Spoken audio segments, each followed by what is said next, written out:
दोस्तों, आज की कहानी है अंतिम यात्रा। तो चलिए कहानी शुरू करते हैं। अरे शर्मा जी, पढ़ाई में तो शुरू से ही होनहार था मेरा बेटा। हर कक्षा में प्रथम श्रेणी से उत्तीर्ण होता था और हर साल स्कॉलरशिप लेता था। उसकी पढ़ाई में लगन को देखते हुए ही मैंने उसका दाखिला एमबीए में कराया था।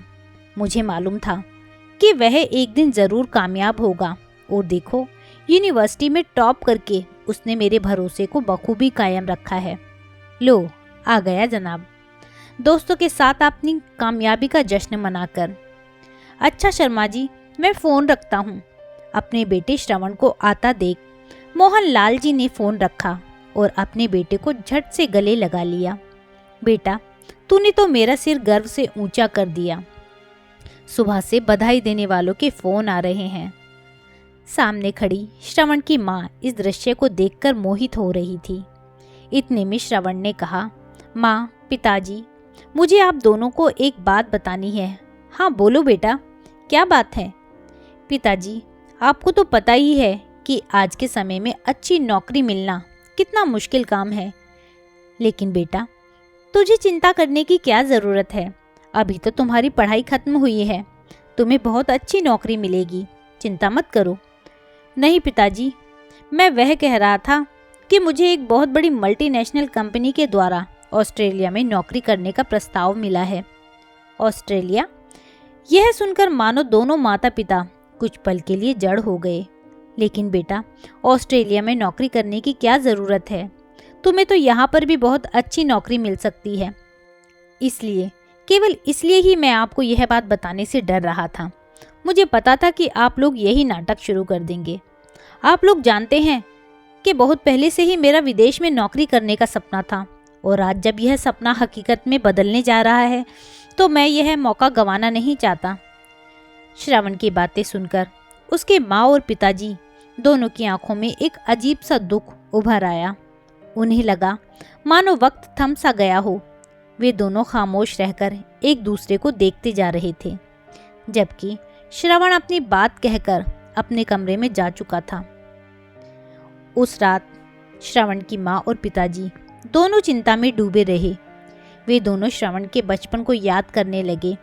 श्रवण के पैदा होने से लेकर आज तक की सारी यादें उनकी आंखों के सामने फिल्म की तरह दिखाई दे रही थी।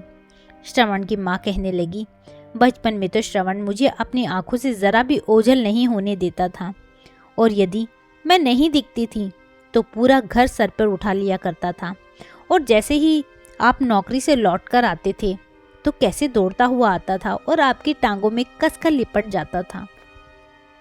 पिताजी भी वह सब बातों को याद करके भावुक हो गए और कहने लगे, वह दिन थे और एक आज का दिन है जब हमारा वही श्रवण हमें छोड़कर विदेश जाने के बारे में सोच रहा है।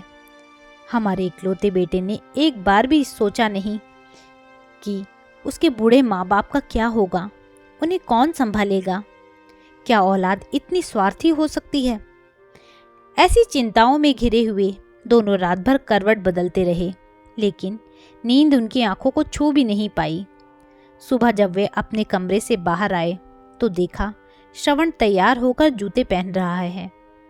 इससे पहले कि वे उससे कुछ पूछते, वह अपने एक बैग में अपने कपड़े रखने लगा। यह सब देखकर श्रवण की माँ ने रोने के स्वर में पूछा, बेटा, कहीं जाने की तैयारी है? तो श्रवण बोला, हाँ माँ, मुझे पासपोर्ट बनवाने के लिए दिल्ली जाना होगा। मेरा दोस्त है नितिन, उसके पिताजी पासपोर्ट में ही काम करते हैं। मेरी उससे बात हो गई है। जब तक अपॉइंटमेंट लेटर आएगा तब तक मैं यह काम निपटा लेता हूँ। इसी बहाने कुछ दिन मैं अपने दोस्त के साथ दिल्ली भी घूम लूँगा।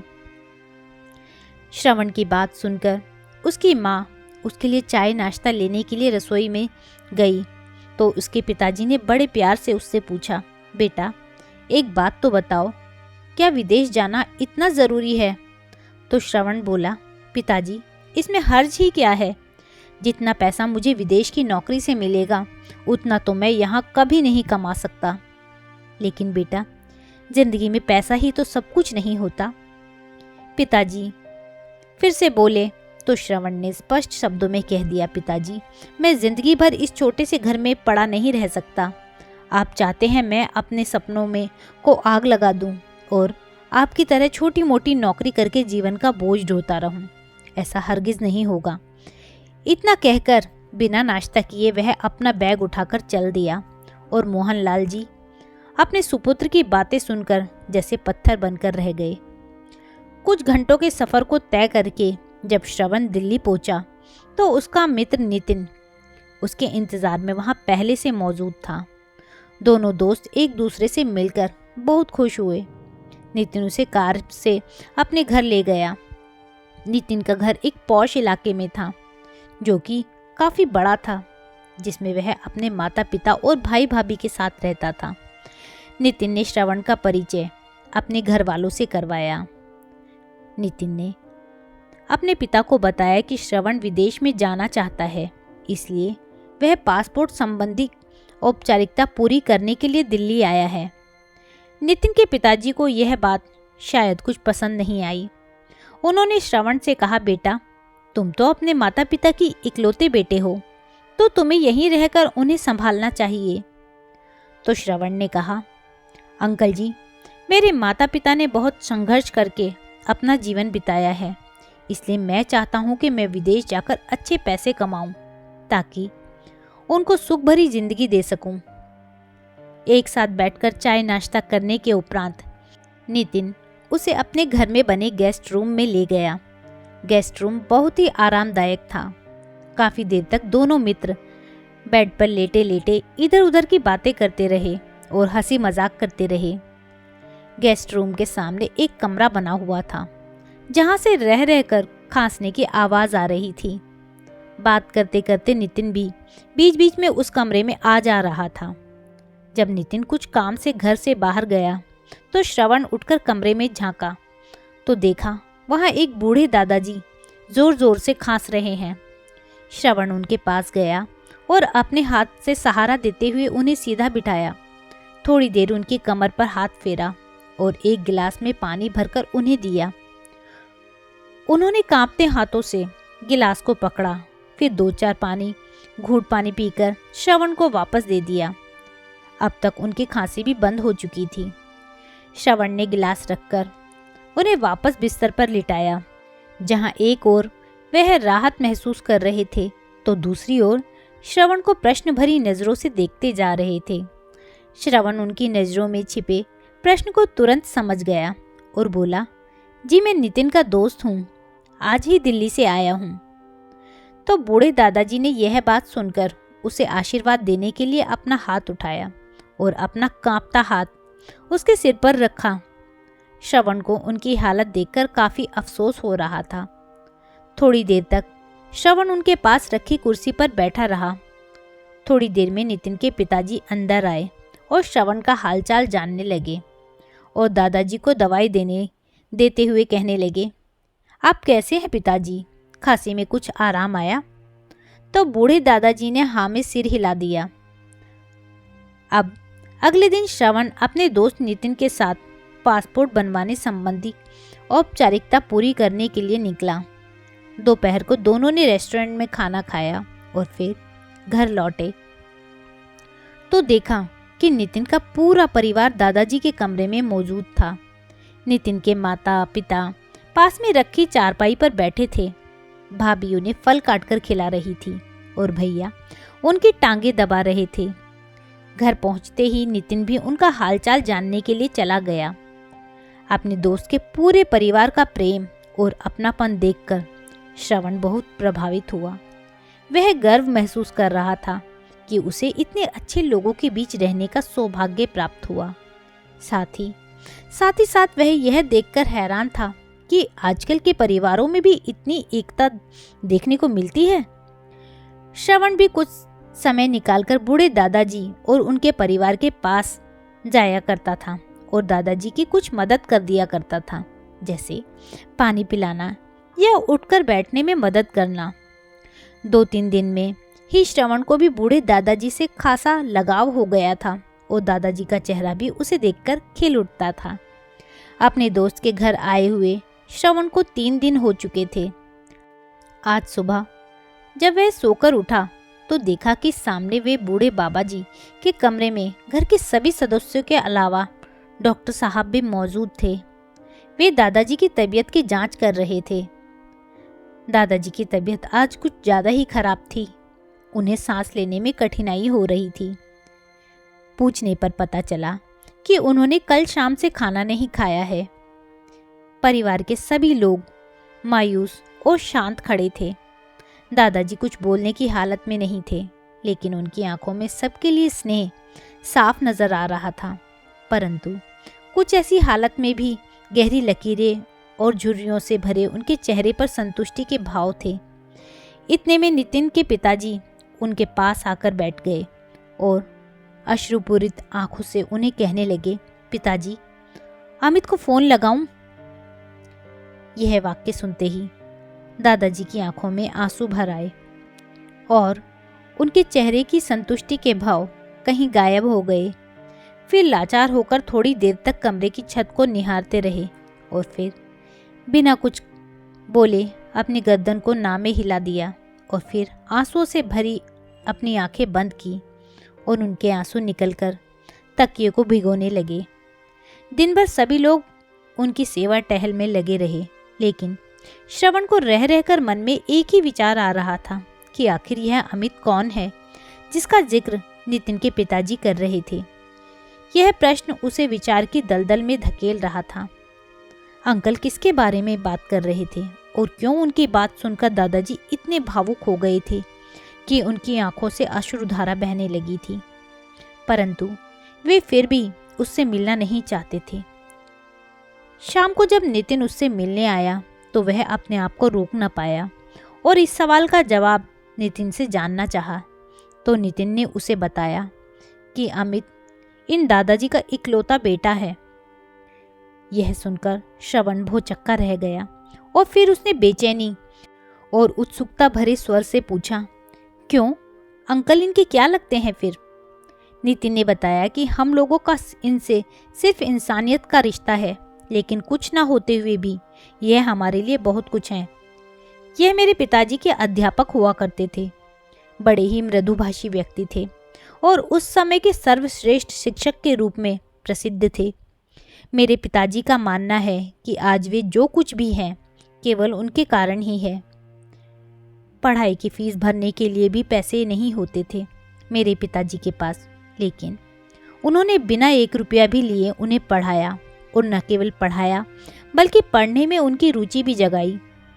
दोनों दोस्तों की बातें सुनकर नितिन के पिताजी भी कमरे में आ गए और श्रवण से कहने लगे, श्रवण बेटा, यह दुनिया बहुत खराब है।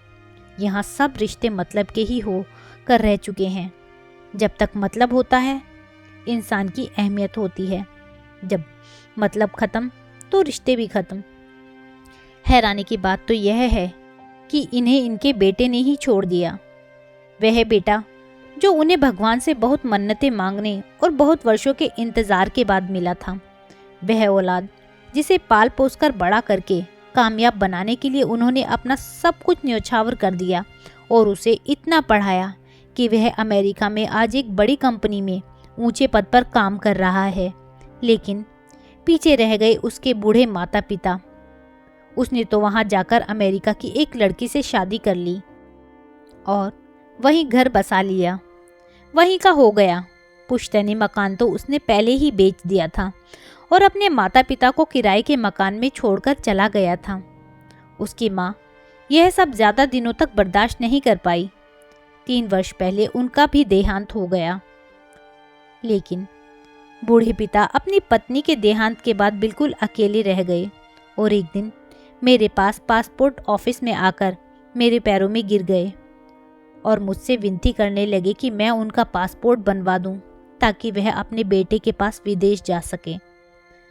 अपने आदरणीय शिक्षक को अपने पैरों में देखकर मेरी जो हालत हुई थी मैं उसे बयान नहीं कर सकता।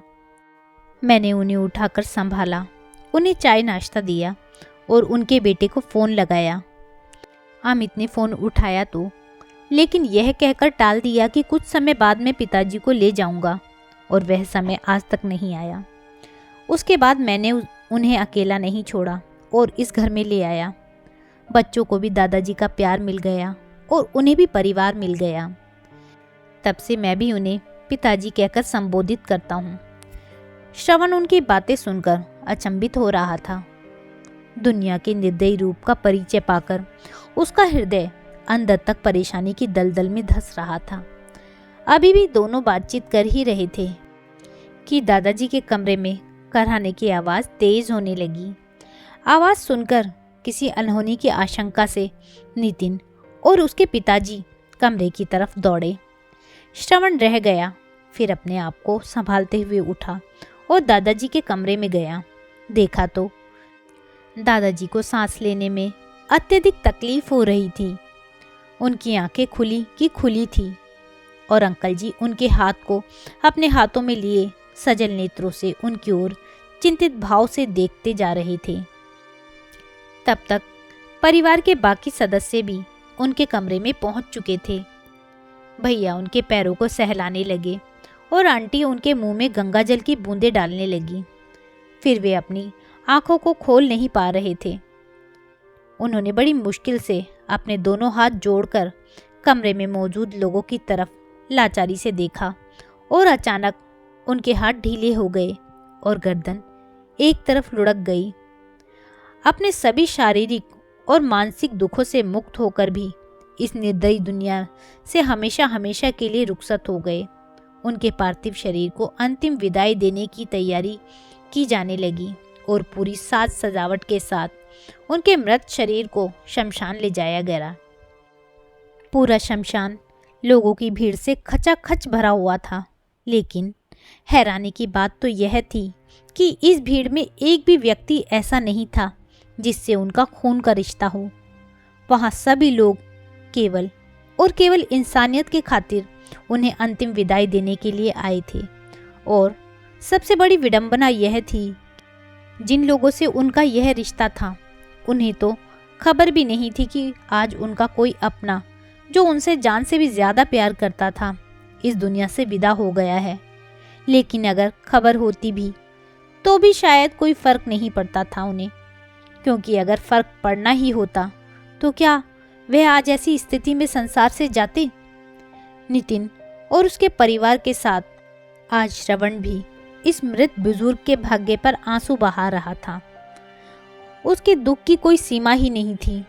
दिल के किसी कोने में दबी उसकी कोमल भावनाएं अचानक से उसके पत्थर हो चुके दिल को फिर से पिघलाने लगी।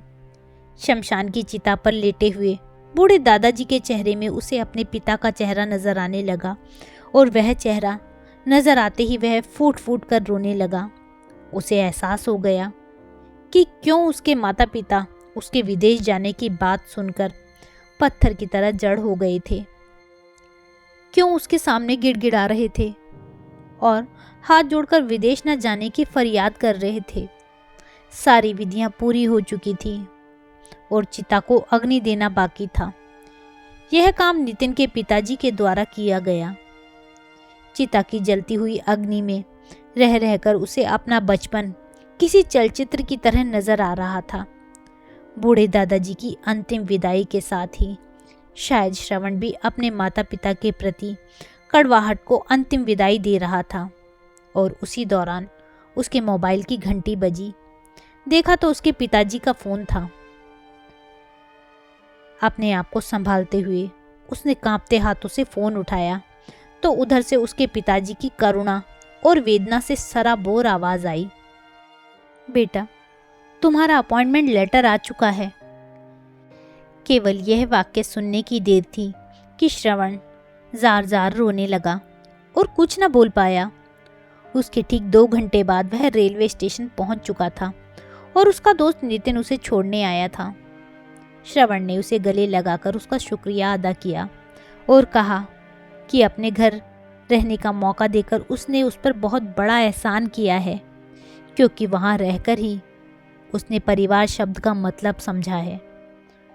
थोड़ी ही देर में ट्रेन पहुँच गई और श्रवण अपने घर के लिए निकल गया। ट्रेन में बैठे बैठे श्रवण गुमसुम अपने ख्यालों में ही खोया रहा। तभी उसका ध्यान सामने वाली सीट पर बैठे एक छोटे बच्चे ने आकर्षित किया, जो तरह तरह की अटखेलियां कर रहा था और उसकी माँ उसे देखकर मन ही मन हर्षा रही थी। कभी वह बच्चा भागने लगता तो उसकी माँ उसे संभालती, कभी गोद में बैठ जाता तो कभी गोद से उतरता। कुछ घंटों के सफर में उसने देखा कि उसकी माँ ने एक पल भी ध्यान अपने बच्चे से नहीं हटाया था। यह सब देखकर श्रवण को अपनी माँ का निस्वार्थ प्रेम याद आ गया। अब श्रवण अपने भविष्य का फैसला ले चुका था और वह फैसला लेकर अपने हृदय पर रखे हुए भार को जैसे ही उसने उतार फेंका, गाड़ी से बाहर झांकते हुए उसके चेहरे पर पड़ने वाली तेज हवाएं उसके फैसले को जैसे सराहना दे रही थी। उसके साथ ही उसके दिल में अपने माँ पिता के प्रति प्रेम प्रबल होता जा रहा था। वह इस जीवन का अर्थ तथा मूल्यों को और भी अधिक गहराई से महसूस कर रहा था। कुछ देर बाद जब श्रवण अपने घर के बाहर तक पहुंचा तो वहां खड़े होकर कभी गली को निहार रहा था तो कभी अपने घर को बड़े गौर से देखने लगा। लेकिन फिर सोचने लगा, यह वही तो घर है जहां उसका बचपन बीता था, जहां आज तक वह रह रहा था। लेकिन फिर आज इस घर को देखकर उसके मन में कुछ अलग सा आकर्षण क्यों हो रहा था। उसके हृदय में भावनाओं की लहरें हिलोरे मारने लगी। उसके बाद जब उसने दरवाजे की घंटी बजाई तो अगले ही पल दरवाजा खुल गया।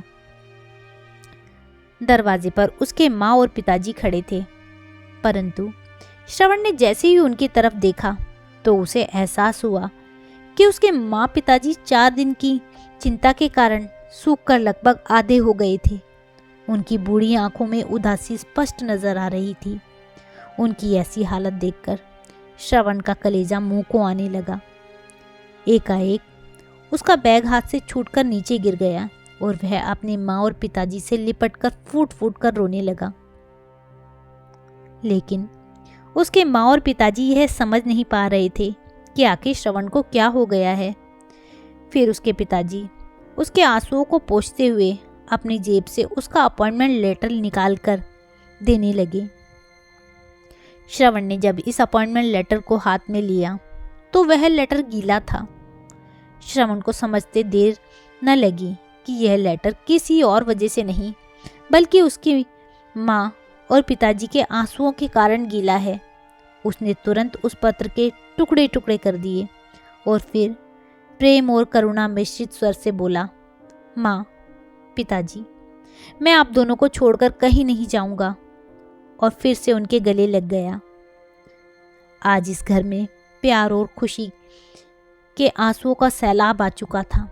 यह परिवार आज सही मायने में परिवार बन चुका था और ज़मीन पर पड़े वो सफ़ेद कागज़ के टुकड़े इस बात की गवाही दे रहे थे। तो दोस्तों, यह थी कहानी अंतिम यात्रा। आपको यह कहानी कैसी लगी? अगर इस कहानी ने आपके दिल को छुआ हो तो इस कहानी को लाइक कीजिएगा, शेयर कीजिएगा और मेरे चैनल को सब्सक्राइब करना ना भूलिएगा और साथ ही बेल आइकन प्रेस करना ना भूलिएगा, जिससे आने वाली नई कहानी का नोटिफिकेशन आपको मिल सके। कहानी सुनने के लिए बहुत बहुत धन्यवाद।